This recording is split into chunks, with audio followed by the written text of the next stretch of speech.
துதி செய்யத் தொடங்கியதும் எதிரிகள் தங்களுக்குள் வெட்டுண்டு மடியச் செய்தி. உம்மாலாகும் எல்லாமாகும், உம்மாலாகும் எல்லாமாகும்.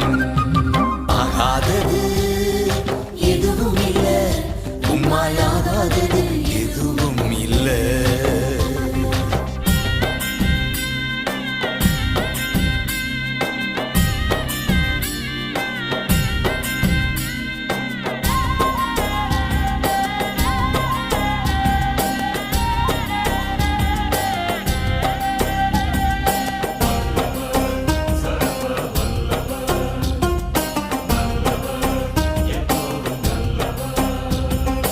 அலங்கார வாசலிலே அலங்கோல முடவன் என்று நடந்தானே இயேசு நாமத்தில்.